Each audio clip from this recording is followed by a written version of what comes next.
were talking to me about something that was very significant about this whole thing.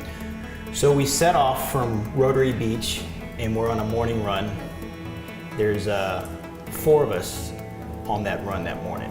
Headed towards Mountain Point, that's where our turnaround point is. And it seems to be right around where we left Rotary Beach, got to that Mountain Point area, turned around, started heading back, and one of our teammates, Sue Medell, says, hey, my sister was telling me about this ride that they do from San Francisco to LA called Lifecycle 545, and it's for AIDS HIV research, where you ride 545 miles over 7 days, you get to camp out in tents and this whole thing, and that's about all she mentioned to us. And as we're running the team, we kind of looked at each other and then, well, that seems interesting, and kind of got dismissed. Had you been a bike rider before, though? Well, I did spinning. Okay. I wasn't a cyclist, so to Okay. speak. So that part of the training is going to be, or is very new to me.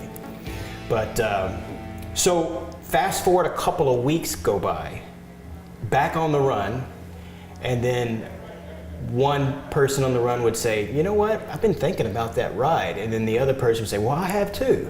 Next thing you know, ideas are starting to form. Oh, we could do this. We'll start fundraising this way. We'll get these jerseys. And the ideas started flowing.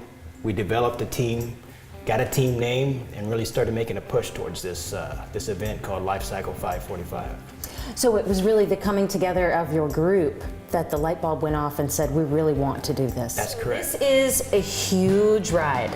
Huge ride. Tell me about the course and, lead us through as if we were going to be right along with you. Okay, well, I will do the best I can, but it starts in San Francisco, outside of San Francisco, actually in Daly City at the Cow Palace. And then the first day is maybe 108 miles or something, and you end up at Santa Cruz, so that's lovely that we end up in Harvey West Park in Santa Cruz. And then, because the route is that complicated, you got to keep it on your phone, I have to right? keep it on the phone. So that's day 1. Day 2, we ride from Santa Cruz. We leave the coastal area and we move inland to King City. Okay. And that's also that's a long day as well. After that, we go King City to Paso Robles, and that is day 3. And let me tell you if that's the Quad Buster Day, because I'm not sure. Oh, it is. That's the Quad Buster Day. So that's only 40 miles, but they call it the Quad Buster Day because it's a big uphill ride. Okay. And I believe also that's the day that we wear red. And as we go up the hill, apparently the way the road goes, it circles back around, so it looks like a big red ribbon. Oh, wow, that's Yeah. cool. So, you're a public health nurse by day, right? Why is this? Is that make this cause more special to you? Yes, very much. I've been a strong, very passionate about HIV/AIDS prevention. I work a lot with teens. I brought the Names Project AIDS Memorial Quilt, which was it's a memorial quilt that originated like in the 80s, started in the 80s.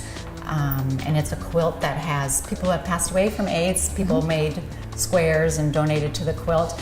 And so I brought it to our community. It was the first time it had been in Alaska, and it came to Ketchikan, and then I brought it around to the southeast communities. It made it to Metlakatla. This was like in the early 90s, Metlakatla and Prince of Wales. And we started the HIV/AIDS Teen Task Force back then, and it was very active. Amazing. But that was during the height of the epidemic, right? Right. And so things have sort of fallen off the grid a little bit because people aren't necessarily dying right now from HIV infections. So anyway, so yes, I'm very passionate about it. I've been involved with it. I work with teens a lot with my job, and we go into the schools and we provide a lot of education about HIV/AIDS prevention. Counsel clients on a regular basis just through my job duties. Okay, Yeah. interesting.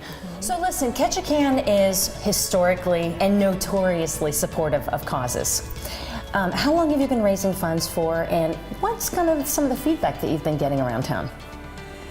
So we actually all signed up within about 10 days of each other in September, so you could start fundraising immediately. Okay. they have a pretty nice website where if you let people know how to donate, they can go to. So it really started with people sending emails. Okay. And you could just follow, click this link and follow the directions. And so that's kind of what we all did on our own and through our Facebook pages and things like that. Okay, gotcha. But the whole awareness and the advocacy and building ambassadors, even if we didn't need the money, which we still do need more money, right? We need to do that piece because that's part of the whole project is to spread awareness and it's kind of fallen off track from because people are surviving. Exactly. But there's issues with that too. So people aren't dying as much from AIDS because they've come up with these antiretroviral drugs. Right, exactly. But there's implications with the drugs are very toxic, and some recent research is that it accelerates the aging process. But then you can be the first Alaska we could be the team. first one. We let that go and just have more people. That would be awesome. Just to have more people experience